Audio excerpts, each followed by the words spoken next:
In ultra hardcore, death is inevitable. But this world is special. When you die in it, the world passes on to someone new who will continue its story. I'm the fourth person to inherit this world, and when my time comes, I'll pass the torch as well. My today is tomorrow's legends. This is the world of UHC Generations. Today is a very special day. The world of UHC Generations just turned 2 years old last month. In that time, 4 people have left their mark on this place, and 3 of them, unfortunately, are no longer with us. Well, that is, except for today.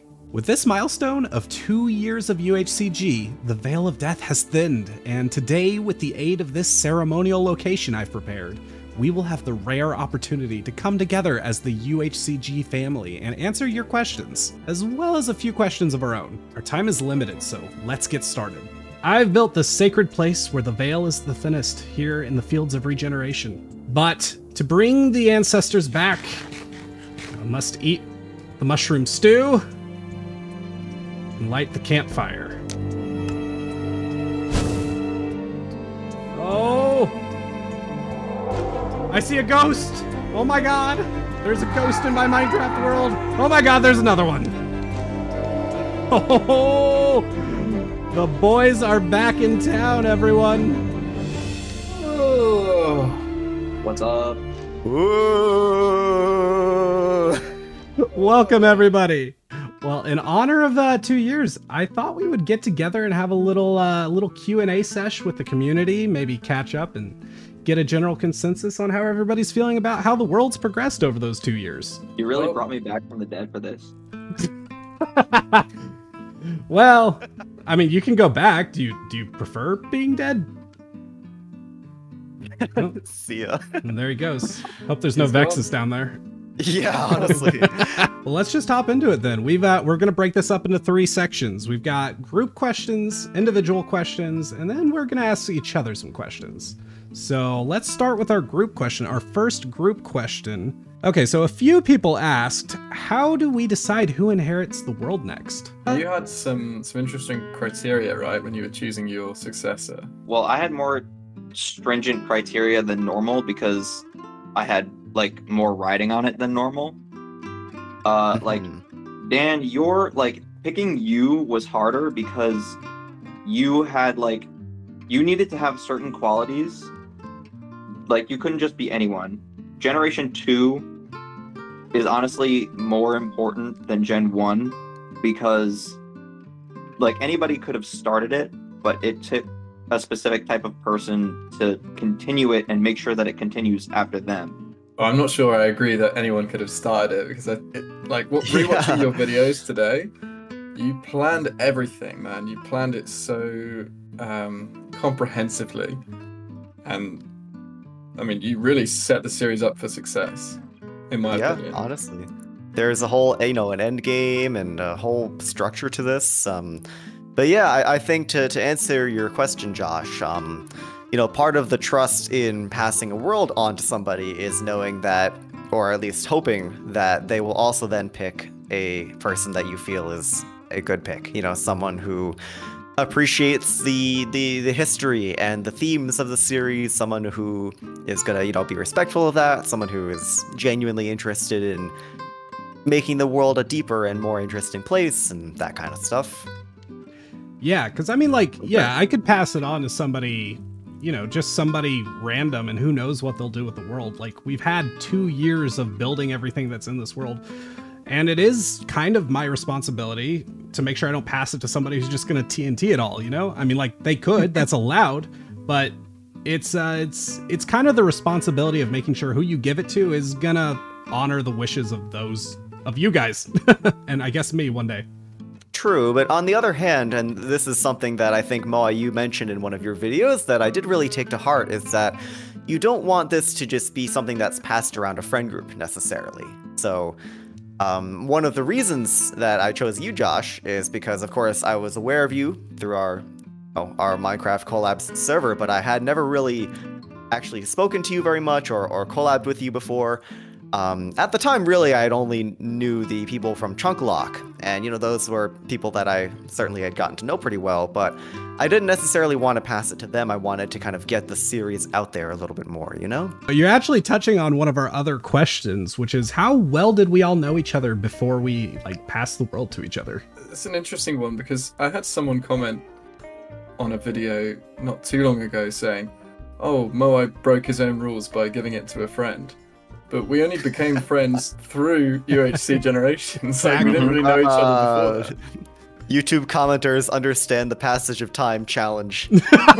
Yeah, I mean, I knew of all of you before UHCG, but I didn't really talk to any of you at all before this. And I'm trying to scroll up in my messages with Dan, because I think my first ever Discord message to Dan is, "Hey, you want to collab?" Yeah, no, similar thing with Quill and myself. Before I did Chunk Lock last summer, I was very much on my own as far as YouTube goes, to the point where I had a Discord account, but I had no reason to check it, to the point where Quill had to email me a couple times just to get my attention, which I felt really bad for, because I was like, I have Discord, you messaged me on Discord, but I would just never check it because there was nothing going on. And once he started emailing me, then I realized I needed to start checking my Discord more. I think Leon, I found you kind of as a fluke. I was freaking out about who would be my successor, and I was always on the lookout for new Minecraft creators. And I think I literally searched for newest Minecraft videos on YouTube, and your channel came up, and I was like, oh wow, this guy is awesome.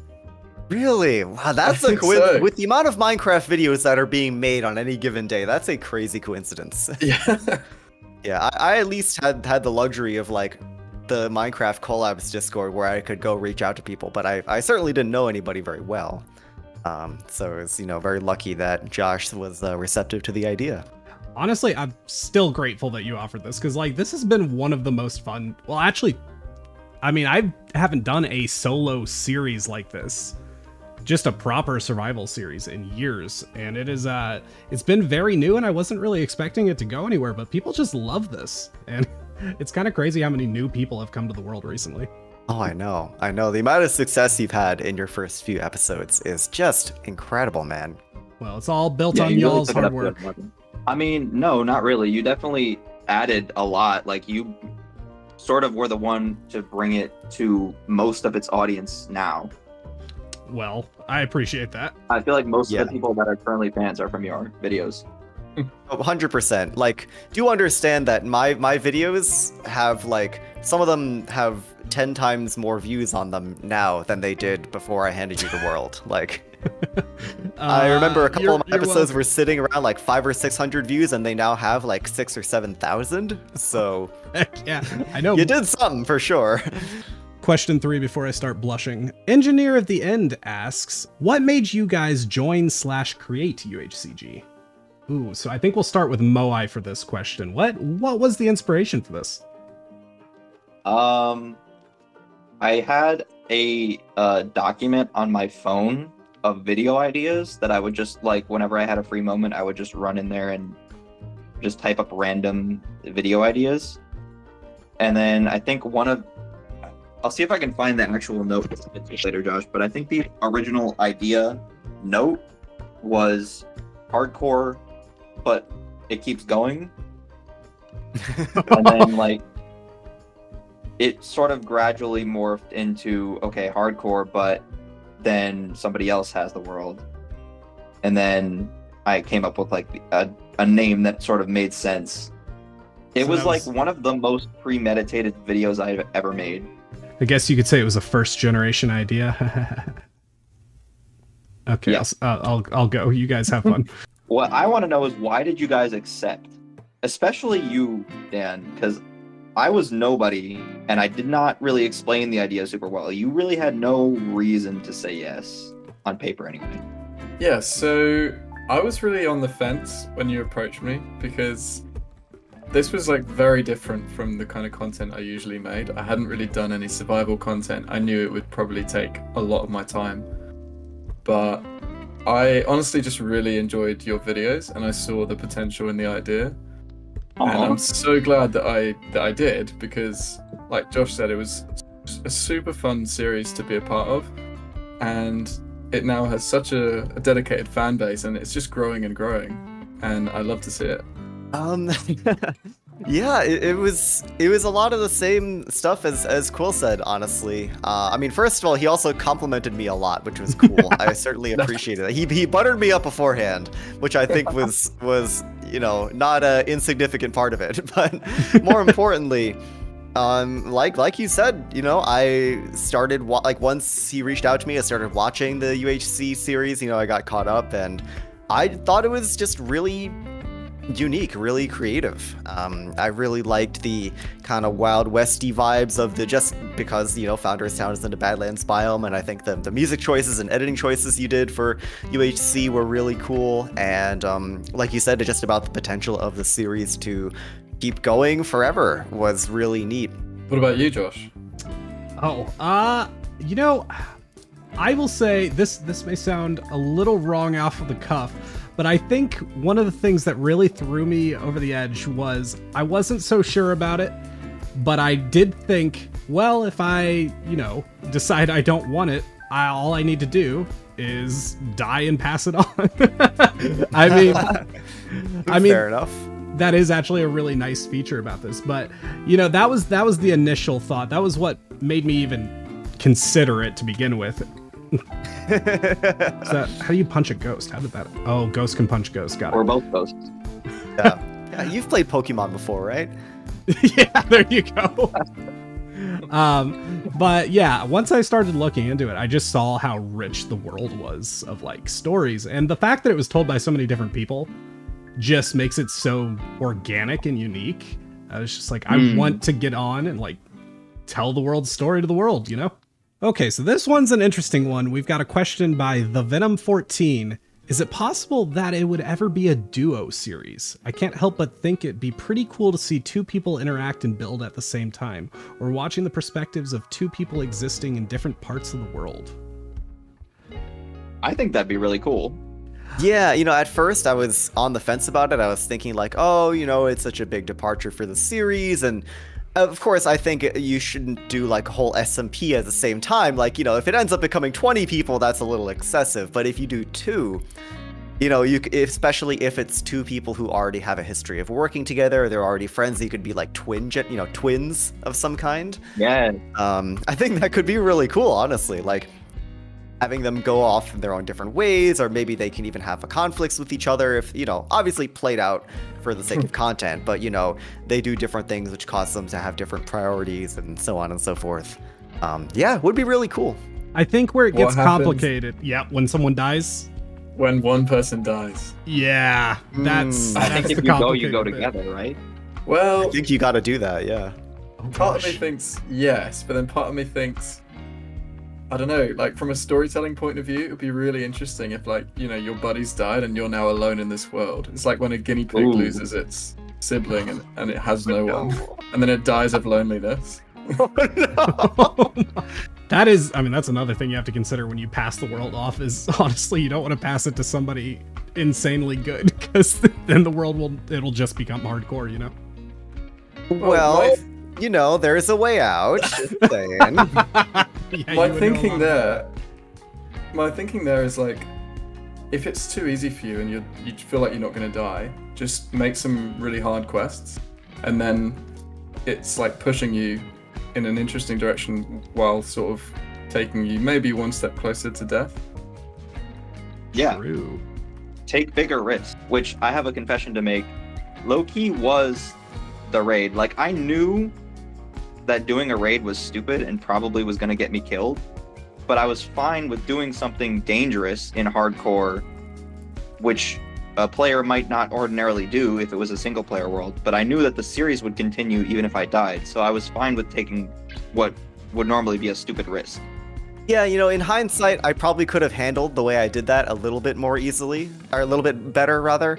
I was definitely concerned about, we've been saying, about a really skilled hardcore player not really knowing a way out. If they can do everything in Minecraft without a real sense of danger, as plenty of hardcore players can, I didn't want the series to kind of slowly die off from a lack of interest or a lack of challenge. Because then, of course, you can, like I did, throw all your items in different parts of the world and just depart. But yeah, it definitely could have been more interesting, I think, if I took on some sort of challenge.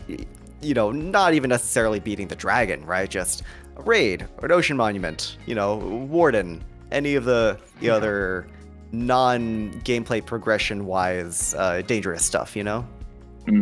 I think it is also good and important that you specifically as an early generation said, hey, it's okay to do this. Yeah. Like, you set a precedent that that's okay, which is good. So we had another few people ask thoughts on modifying the game, like with quality of life improvements or mods in general. Would that go against the vibe of UHCG? It strongly depends on the mod. Yeah, I would like to point out, it is written in the journal, the Bible of Moai, that you did at one point add a trails data pack that would cause trails to get ground into the ground by people walking over it long enough. But then you removed it. Yeah, it didn't actually work too good, and it was actually just more of an annoyance than anything, so I just removed it and didn't really talk about it because it wasn't interesting at all. To answer this question, we kind of are already using mods and data packs, most of them for filming, like we have replay mod and such. True. I use FreeCam a lot. I don't know if you can really consider those modding the game, but we do also have, you know, data packs like mostly you added, Josh, for the museum. True. So yeah, I mean, short answer, yes. Yeah, I guess it depends. Like, there's another element that on YouTube, people just, even though a lot of people like mods, they don't really like watching modded content. So from like a content perspective, it's also not always the most ideal. Also, like, if you were to add a bunch of mods, it's the world becomes dependent on those, you know, so there's no going back from that, at least not easily. True. What happens if the game what happens if 1.23 comes along and those mods stop getting updated? Yeah. yeah, exactly. All right. Chanda566 asks, what if a generation is evil and wants destruction? Is that allowed or not? I mean, that's up to them. Yeah, I think this plays into the whole element of what we talked about earlier, is like the responsibility of choosing a successor. Like, yeah, it's allowed. Yeah. But it's kind of a failure of the well, I wouldn't be so harsh as to say it's a failure. It is the result of who we choose to inherit the world. Yeah. This isn't a traditional SMP where there's a server admin, right? Or a steward or an owner. It's not something anyone owns. You inhabit it for a brief period of time and then it's no longer yours. And of course we are, the three of us, you know, us ghostly folks are, you know, avid viewers of the series, and we certainly probably have more sway over it than an average viewer does, but at the end of the day, we have zero control over what Josh or any future generation does. We provide input, and it's cool that he respects our input, but he doesn't have to. Yep. True. Yeah, now that I have the world and I have like full control over what I do, and the biggest reason a lot of people have asked like what input you guys have on what I do, and the reality is it's always my decision, but like I just try to be respectful, because again, the world I have is the result of you guys' hard work, so I want to be respectful, so I try to be. Bitterroot Simmer asks, how do you tackle planning out builds? I think we can start with Leon here, because you did the most individual builds, unquestionably. Sure. Well, I certainly was no stranger to Lightmatica, especially for the farms. Generally, for the bigger builds, it was just pop open a creative test world, build the farm, get it working, bring it over here, do the same thing, which is, of course, a little bit frowned on nowadays. I think the modern YouTube landscape has sort of shifted away from that approach, which is fine. I certainly don't regret it. I wouldn't be able to easily build these redstone farms off of memory or just watching a tutorial. And, you know, building them my own way in Lightmatica allows me to make my own changes too, of course. For smaller builds, I did just kind of wing it. like the storage system or the bridges or the roads or stuff that isn't following like a everything needs to be in an exact spot kind of design. You know, like a road can be whatever you want it to be. The road's not going to break because you missed a redstone dust somewhere. So yeah, generally speaking, I would make things in advance, larger builds, but not everything. Actually, I'd like to pass this on to Quilby. Quilby, what was your plan for like the kind of big overhaul you did for Founders Town? I know you talked about it a lot in the video, but you really did radically do a lot to that place. Well, I don't know how much I really did. I did most of the work, but I think there were a few phases. Firstly, I was so scared of dying, so I just wanted to make everything safe. So I just went around, I added walls, I added a chain on top of the sketchy bridge. I smoothed out some of the terrain just so that there were fewer sharp drops. And then there was the more aesthetic stuff, like I added some paths, maybe some torches, and later the animal pens. But there was no sort of grand plan. It was just improvised. And Moai, of course, I gotta ask you about the Fields of Regen. I mean, we've talked a little bit about it, but what was the experience doing this? This was honestly the thing I planned the least, weirdly enough. Founders Town, I had a big plan for because I knew that was going to be important. As a starting point, everybody is going to spawn here, so it's the first thing they see. You want to make a good first impression. But then this, I was just like, okay, daisies. I got to put a lot of daisies somewhere because they're important. I don't want to just throw them in a chest. Okay, I'll just cover this plains biome. And then I was like, okay, this plains biome is actually kind of big. It'd be kind of cool if I did it all. And then I did. And it took way longer than I thought it was gonna. Oh, it must have been an insane amount of work, yeah. I mean, I think still to this day, when you are a new player getting into this world, coming here is this is the moment where you're like, oh, I get it. Yeah. For the longest time, I thought the field stopped around the bee house. I never went this far. I didn't realize it went all the way off in that direction over there. And then when I did eventually see this, I'm just like, wow. Yeah. This is twice as big as I thought it was. Even now, being here, even though I've been here so many times, it's still just a very surreal experience. It's just such a magical place. Auras asks, when is it decided for the series to end and by who? Is it decided by the generation who is currently inheriting the world, or is it decided by all generations? And will it end when Totems of Undying will be easy to obtain? I think we can go ahead and just say probably not to that last part, although I'd be impressed if anybody, I guess you could make a raid farm, but yeah, the real question is, how do we decide when the world ends? That's tough, because it's kind of up to the current generation. If they just want to end it, they can. And that's a lot of weight to put on somebody. It is. It really is. I think, and I don't blame people for feeling this way or thinking this way, but I think generally some viewers kind of assume that there's more rules to this than there really are. Yeah. Mm-hmm. People are asking about how is this done, how is that done. It's really just trust and hoping for the best. And I think that's part of what makes the series special, right? There really aren't any rules. Totally, yeah, because if you add a bunch of rules around it, then it doesn't feel fully like somebody's inheriting the world. Again, this is my world right now, right? At one point, it was Leon's world, and it was whatever we want to do with it. I mean, that's the purest form of what the concept of UHCG is. If I could reframe the question a little, though, what time do you think would be appropriate for this world to come to an end? What Very criteria? Good question for the viewers, yeah. Oh, I was asking you guys, but we could ask the viewers. Oh, sorry. I thought you were going to ask the viewers that, but no. I can. I'll need a minute to think about that, but I'll say something.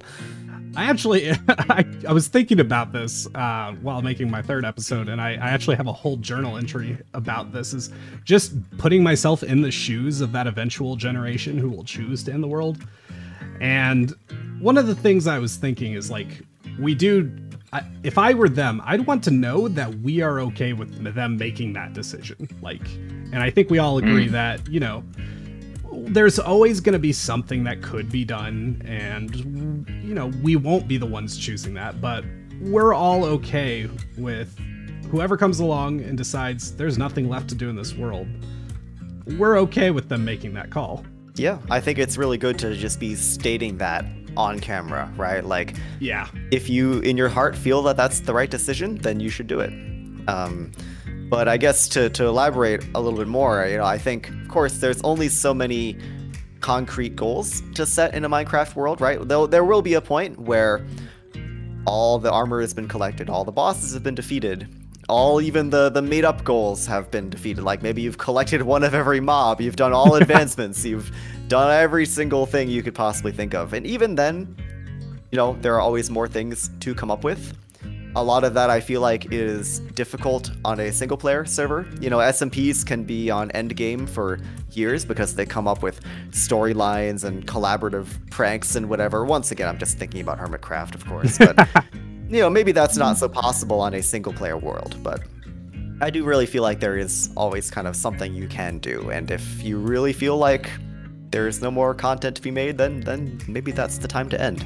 I think the way you say it in the final room is it's better that it has an intentional ending rather than letting it fade into obscurity and fizzle out. Yeah.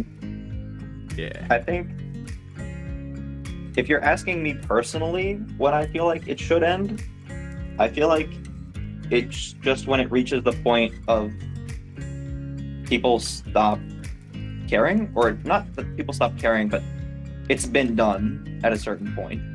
All right, our final group question comes from the Venom 14. What is your biggest wish for this series?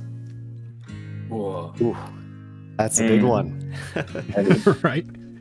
I mean, there is an element, I guess, you know, part of owning the world is you get to be the one to make those biggest those biggest wishes happen. But then again, Leon, you're the only one to have ended your time intentionally. So you two, I mean, sort of have unfinished business. I've already got everything I want. I know it sounds cliche to say that, but like this has already gone way farther than I thought it would. So I'm good. I have everything. Well, that's excellent to hear. What about you, Quilby? Yeah, I would say my biggest wish for the series. Like, I enjoy this series so much. I enjoy watching it. I look forward to the new episodes every time. So my biggest wish is that it just continues for a good amount of time and ends in a good way.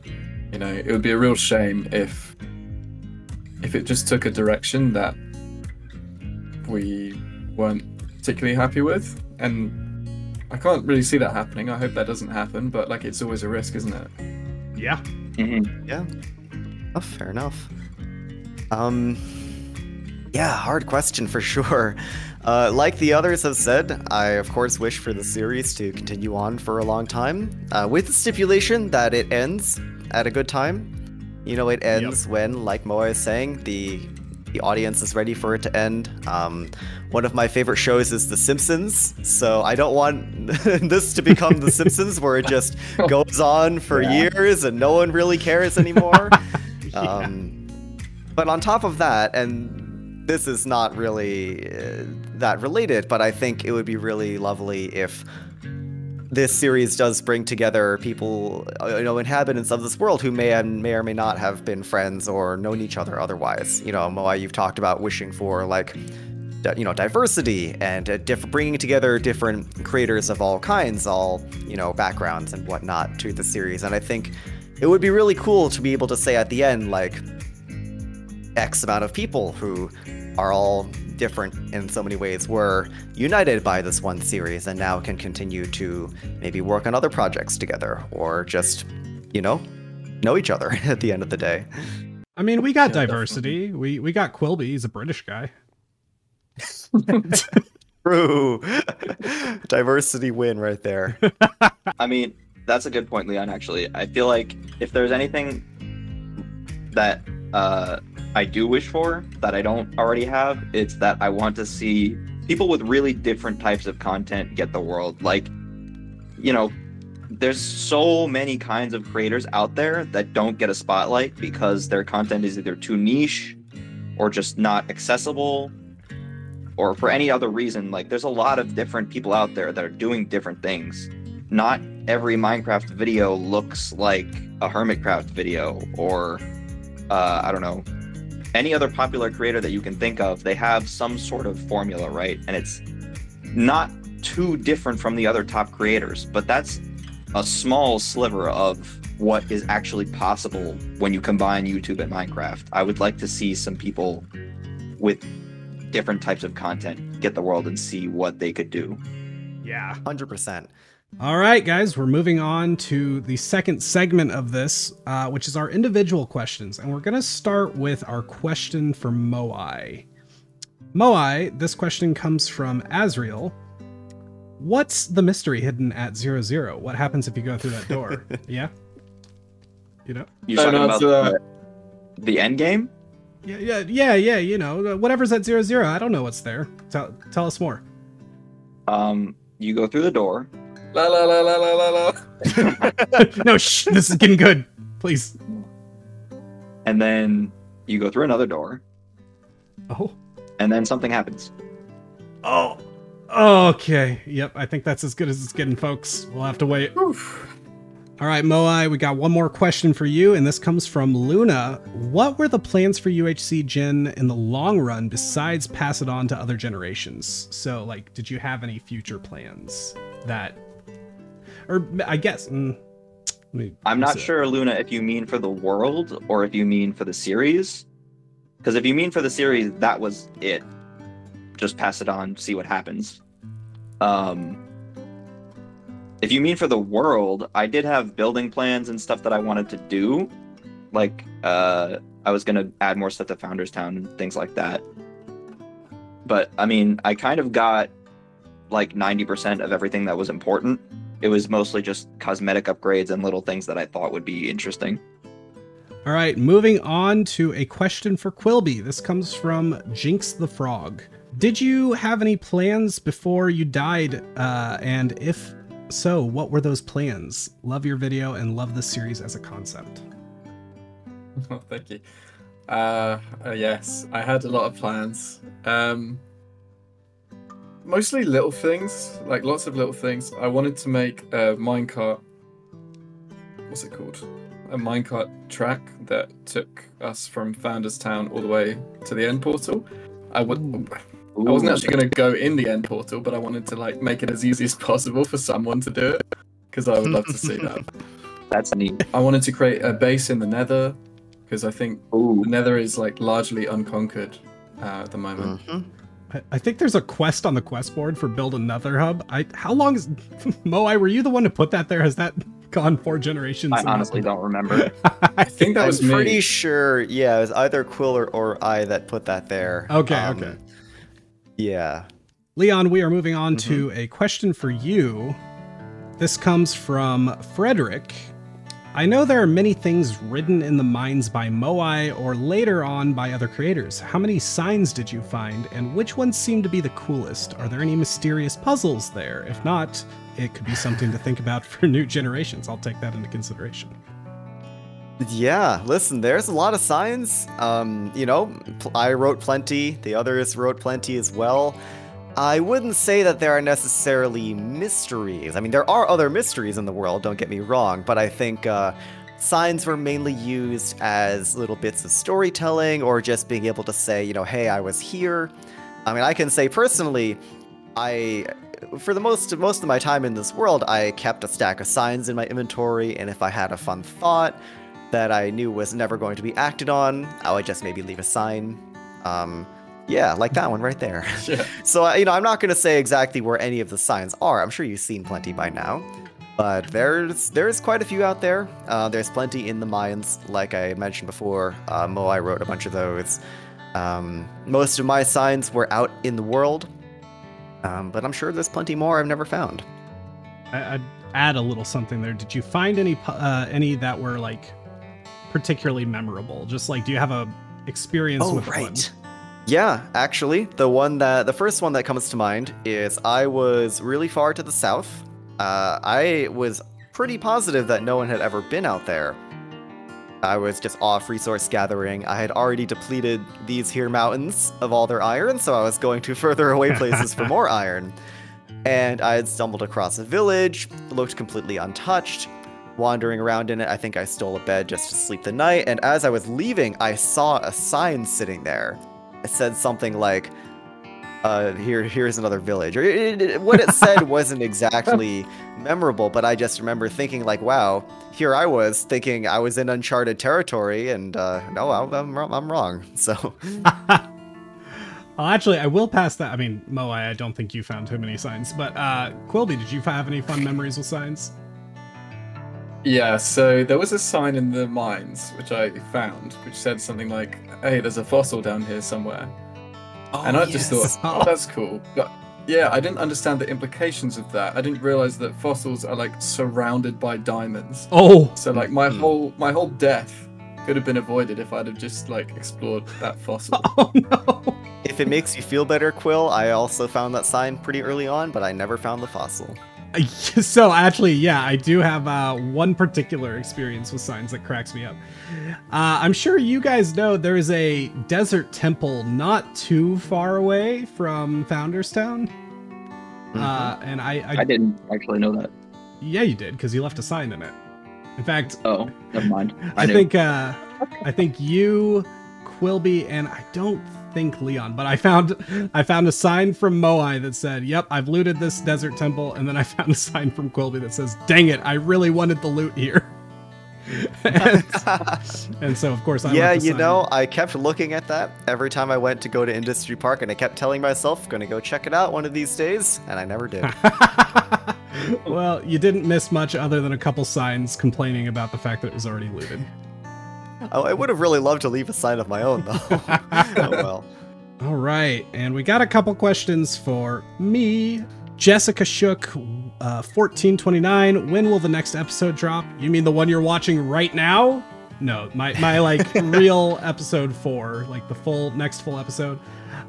If this is out, that means I've already started working on it, which, you know, it's been taking me about 2 weeks roughly to make episodes of these, so should be out in the next couple of weeks. Yeah, hopefully, as long as everything goes smooth and I'm not dead. The Venom 14 asks, do you ever think there'll be a point where your museum is lost to history? If so, how do you think it'll happen? Oh, you know, I have trouble believing the building itself would get lost to history. I really think the only way that could happen, because, you know, it's right next to Spawn and everything. I don't see it getting fully erased from history, but it could lose, like, its purpose. It could get looted. I guess it depends on really the intentions of those who inherit it down the line. Actually, what do you guys think? I'd be curious to hear your thoughts on that. Yeah, I mean, I don't really see it getting lost. I could see it getting damaged. I could see that. I mean, you did put everything important in one place. So if it burns down or something, there goes everything. Thankfully, I built... Oh, no, actually, there's a lot of wood in that. And I'm holding a flint and steel. This is a liability. Oh my god. Can we insure the museum? Is there an insurance company? Oh dear. Well, we'll leave it up to the next generation to start an insurance company. We're going to have our own Library of Alexandria. Oh no. I hope not. Sure hope not. All right, and the last question for me is from Ivory Crow. Do you currently have any idea who you would want to inherit the world, as it could technically happen at any point? And if you were to do an intentional death, what would it be? So I do get asked about the world and who it's going to a lot, which is part of why we've answered the question of how do we choose. I actually do have a successor and a backup successor chosen, and it'll be very interesting to see what they do with the world. I don't obviously know exactly which of those two it's going to end up with, but I'm very excited to see what they're going to do. You're just going to have to wait to see. And moving on to our last section, guys, we're almost at the end here. We're going to end with our questions for each other. I think I've asked each of you if you have any questions. Just for the group. So who would like to start? Want to go in order? Yeah, I think we start with Gen 1. All right, what I want to know is, what did you guys have the most fun with while you were playing in this world? Not necessarily on camera, just like what was your favorite moment, or what was the time that you enjoyed most? Ooh. That's hard. Yeah, that is hard, right? Yeah. I think for me, like, obviously when you first like jump into the world, that's really cool because you're seeing everything that until that point you've only ever seen on camera. But I think it was maybe around like episode 2 or 3 where it really started to feel like my own. And I don't know, I just remember being like really hyped to play on this world in a way that I hadn't previously when I was playing Minecraft. You know, it's funny, I actually kind of have the opposite answer. So, of course, when you first start a world like this, everything is nerve-wracking, right? Everything is really, really scary, especially with my near-death experience getting Quill's items. You know, it's very, very easy to die. But right towards the end of my series, really episodes 9 and 10, the last 2, was when I think I really kind of got over that fear and really started putting out what I think were 2 of my best episodes. In particular, planning out the idea for how I wanted my last episode to go with all of the weird stuff that happened in that video. With me doing the whole fake out with the Ender Dragon and then like waking up in like different realities and stuff. It was very silly, but I had a blast doing it. I just really like doing that kind of stuff. I just like making silly videos. So being able to inject a bit of that into UHC now that I had really gotten comfortable in the world was really, really special to me. Would you be surprised that my favorite moment maybe had something to do with being a historian? No, I think my favorite moment so far has been doing the research for all the stuff in the museum. Because like I watched the whole series multiple times just taking notes. It's weird because there's a lot of information to pull apart, you know. I've taken this whole historian angle and it's like, okay, I've really got to get familiar with the lore of this world.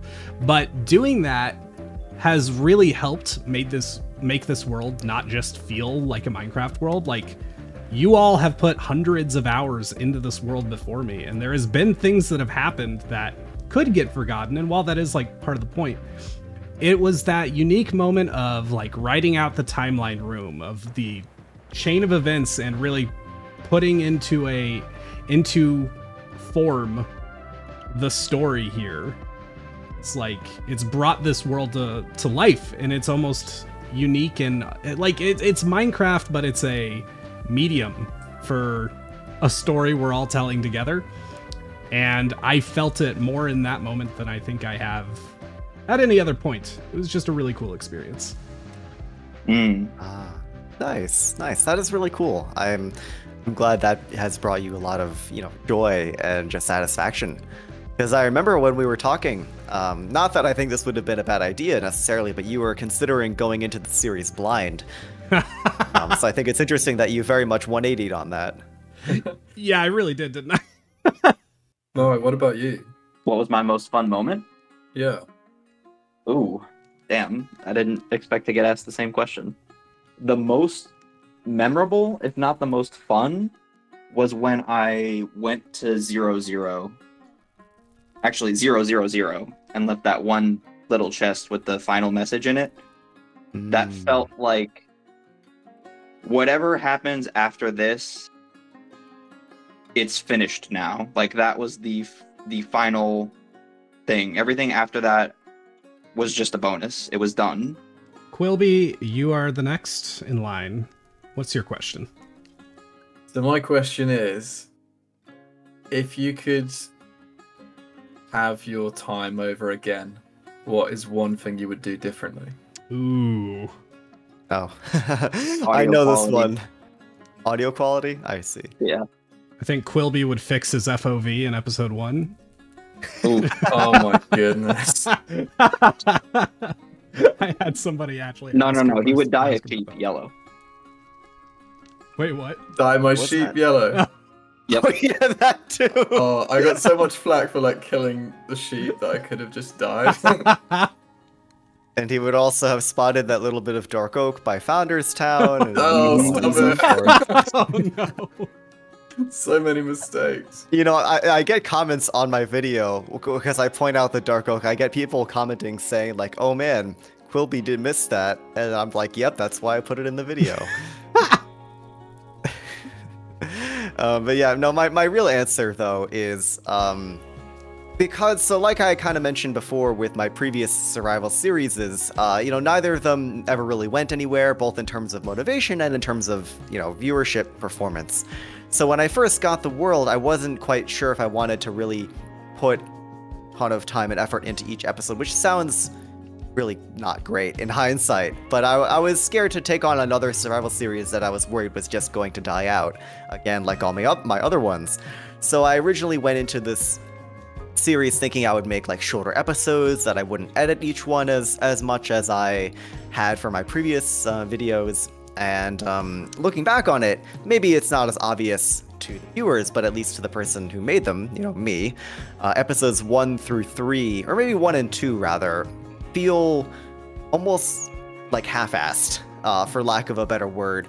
Not that I didn't put effort into them, but I think that once I really got into the groove of the series and realized its specialness, its uniqueness, then I started really putting a lot more time into videos, making them more polished, making them longer, making them more well edited, and it got to the point where by the end of the series I was, you know, really grinding those out and making each one really special. But yeah, I just wish I could have started with a higher bar of quality. That's interesting, because I feel like your first episodes were really polished. Yeah. Thanks. Yeah, I felt the same. I appreciate it. I just don't quite feel that way, yeah. What was like the turning point for you, Leon, when you decided it was worth your full effort? I think episodes 3 and 4... Well, episode 3 I felt like had a really nice flow to it. I think I'm not very good at constructing a proper narrative of here's the goal, here's the steps I need to do to achieve the goal of the episode. I think I started doing that with episode 3 because I remember sitting down and thinking about how I needed certain materials to build certain farms, and then I would go on like side quests to go get those materials. And from that point forward, I was putting more thought into episode structure like that because I knew it was a weak point. And I saw that episode 3 and 4 did quite well. In particular, episode 3 had like a crazy good watch time compared to episode 2. So I was like, man, maybe something's going on here that I should pay more attention to. And then from that point on, I really just kind of, you know, put myself into high gear for making episodes. Cool. What about you, Josh? Well, my time... Well, you're still going, so... My time isn't over, but if I had to say one thing I've definitely done wrong is spending like 8 hours quartz mining in the nether when I found out afterwards you can just buy quartz from villagers. So oh no. Oh, that was a lot of danger that didn't need to happen, but you know, I made it out, so what's done's done, I guess. I think other than just changing up the quality of my early videos, because I was pretty new to YouTube at that point when I started it, so like I didn't have a good microphone, my recording software wasn't great. Other than just general quality improvements, I think something that was lacking in my videos, not just UHC Generations, but all of them, was clarity. I think I would have gone back and edited it in such a way that it made more sense, and I would have cut out a lot more filler. It's funny you say that, because I actually was always... One of the things I noticed about your videos is like how short and concise they are. Like for YouTube in general, for a survival series, they're like so short in an interesting way, not like in a bad way, but like they were so concise. I was like, oh, these are like a bite-sized survival series. In the beginning, there wasn't really a whole lot to talk about. I was like, you know, I started the world. I found a golden apple. That was really all that was important and needed to be said. And I like that about the very first videos, because there was no fat on them. They were just, you know, concise. Yeah. And I think that was lacking later on. Yeah, your episode 1, I remember how it's only about maybe 3 minutes long, but you bring people into the world, you show people why it's difficult, you survive, you set up a little spot that later becomes Founders Town, and then, you know, there you go. It's very to the point. I think that's very cool. All right, Leon, what's your question? All right, question for all of you guys. So we've all made a good handful of UHC episodes. You know, obviously Josh, you're still making yours, but you know, there's a good bit out there. We've all watched all of them. So what I'm wondering is, what is your favorite episode of someone else's and why? Ooh. Whoa. Good question. So I kind of have two if you'd like me to go first. Yeah. Of course, if you have multiple, that's totally fine. I was just saying about, or rather, sorry. Yeah, so the two I have in mind. First of all, Josh, your first episode, because of how I became kind of the villain of your quest to get your stuff. That's purely just because I thought it was funny that I became vilified like that. Like that made me smile. That was very fun to watch, and especially with the feedback from viewers and all of that. Never thought I'd ever be compared to the guy from One Piece, but there I was, being compared to the guy from One Piece. I forget his name. I haven't seen the show, but Gold Roger. yes, that guy. Yeah, so I thought that was hilarious. I'm not gonna lie, the you, other you one... felt like a villain in that moment to me, like genuinely. Good. And I thought that was very funny. But the other one that sticks out to me is right about when I first started watching the series was, of course, when Quill was talking to me and trying to hand it off to me. We were, in touch. And one of the first episodes I watched you do was the one where you were creating your animal pens. And it was just such like a Three Stooges style, just series of unfortunate events, watching you wrangle the animals around. It's just really funny. So, I don't mean that in a mean way, of course, but just like, just getting the struggle on camera was hilarious.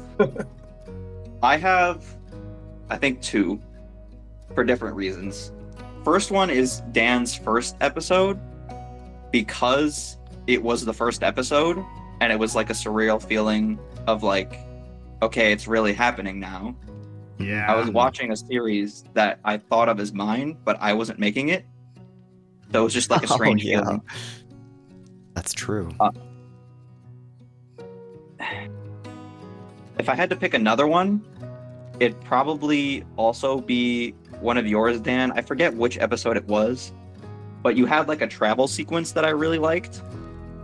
And I liked the slower pace of that episode in particular, where you were just kind of wandering around and you weren't afraid to make it hyper edited. And I liked that a lot.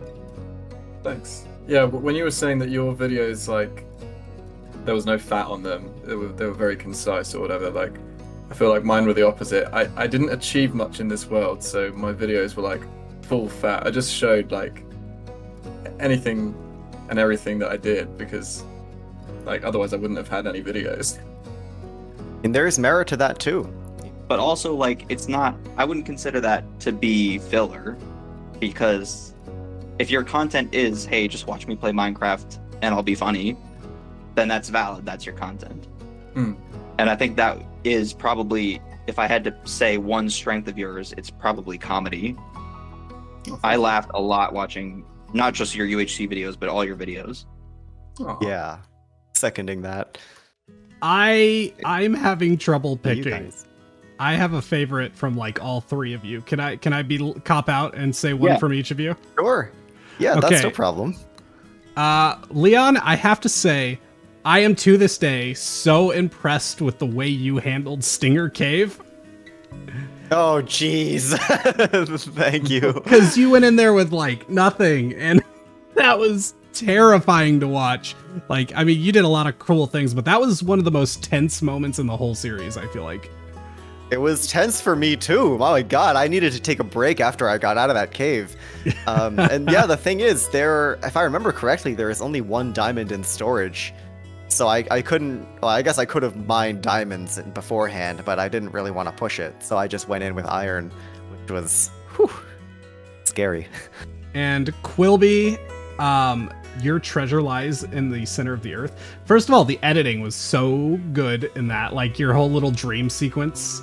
That episode, I mean, that honestly probably is my favorite episode of the whole series, because it just set such a tone. Like that room, the final room intrigued me so much, and you framed it so well that was sitting on my mind. I was like frothing at the mouth for Leon to give me the world so I could just like go look. And I haven't looked, but oh my god, I want to know what's behind those doors so bad. I had to say, if I had a favorite of yours, Leon, It was probably the episode where you started building. I forget which one it was, but you built like just roads and like nothing really super fanciful. But I was just like, oh look, he's doing what he's good at, and I like watching you be good at building. Oh, thank you. Yeah, that was, I mean, the one with the roads and the bridges, that was episode 6. And yeah, that one, I think it was my worst performing video, unfortunately. Not that, you know, that really makes a big difference, but I did really enjoy that one too, because having an interconnected world, especially when we don't have Elytra, I think is a really important aspect of any Minecraft world. So yeah, I'm glad you liked it. I think, and if I had to say my favorite one for Moai, I can't remember which episode it is specifically, but I just remember one bit that I love so much, and Leon, you actually referenced it earlier. It's when Moai is discussing who will take the world next, like choosing a successor, because for one, it shows how much you like cared about the idea, like it shows how much thought you were putting in, but also I feel like it was kind of a oh, ghost powers. You didn't see anything. It also showed, I think in a lot of ways it set a precedent for like what this, like there's so many things you did that just set a precedent for what the series is. I don't think you realize that, but even just like this place, choosing Quilby, just your DNA is still written all over this series, and it's moments like that where you can see how that happened. Dang, that's some high praise. I mean, it's true though. It's so true though. It's completely true, yeah. I'm gonna give a bit of a cop-out answer as well, if that's okay, because That's okay. it's just so hard. So I think for you guys, Leon and Josh, your first episode, both of you, your first episode was probably my favorite, just because when you see the world being passed to a new creator, it's like kind of stressful in a way, like watching the first video, because you just don't know what to expect. But both of you just got it, you know, you just completely like understood the concept, and not only that, but you sold it and you like explained it well, which is essential, you know, especially in like the first episode. Yeah. And for Moai, I think like I've got to say your Fields of Regeneration episode, where you built this place and then you did the regen dance, like I just love that tradition. and this place is amazing. Yeah. The reason I came up with that was because I wanted to make all of you look stupid. Mission accomplished. Mission accomplished. All right, I guess I'm the only one left with a question. Oh, this is my one chance. I get to ask the predecessors a question while they're here with me.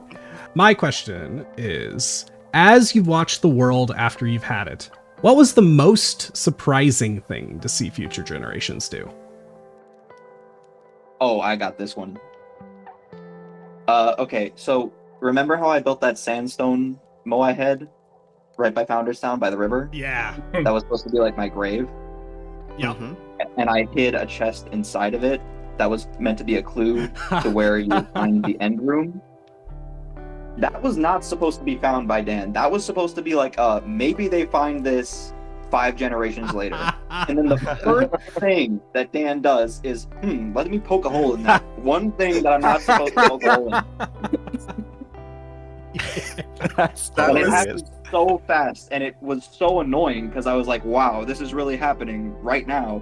That was such an insane moment, because I was literally just trying to like light the Moai, but I couldn't because it was a slab, so I had to like knock it out, and I was going to put a block there, and then I just like fell through. It was crazy. This isn't very specific, but I was surprised by just how much you accomplished, Leon. Like, oh, thanks. You just built so much in such a short time. Oh, thank you. I mean, I think it's worth also considering that I had the world for 2, maybe 3 months longer than either of you two did. So I did have more time. And I don't know, there was the motivation for UHC kind of came in waves, where there are some 2-week spans where I would just put out 2 episodes and I'd be playing UHC every single day, and then other times I wouldn't upload for a month. So I don't know. It was strange, but I'm very happy with what I've built. Yeah. Yeah, man, the shallows is just really, really pretty. Your bridge is Uh-huh. pretty. Everything you built looks damn good, and it's really nice to see. Oh, thank you guys. Thank you. It means a lot. The most surprising thing from your episodes so far, and maybe this will change as you keep playing, but I think you introducing the concept of the ultimate gear, right? Like the netherite armor with the god stats and having to, really work for it, but then, not necessarily like giving it away to people, just having it there for yourself and then maybe leaving it for the future. I think that's really cool, and you're adding another level of story. Because of course, we have stories behind certain pieces of equipment or items as like artifacts, right? They're something that a previous generation had or used, but now you're making something that's not just something you've made, but something that other generations will seek out. I think it's very different, and it adds a different kind of storytelling into the world, which is very cool. Thank you. It's a little weird, that it's not organic, but it's got to happen somehow, right? Mm-hmm. No, I like the idea of the vengeance gear a lot. I hope you don't die making it. Thanks. Yeah. Right. Yeah, Generation 5 would need like a 5th piece of your vengeance. And I don't know what that would be. Horse armor. Vengeance horse armor. Vengeance. Wait, horse. don't relegate Josh to the horse armor. I just realized. I think everybody answered that, didn't they? Yep. All right, so we've actually asked all the questions, which means our time together is coming to an end. But before that, there is one thing left to do.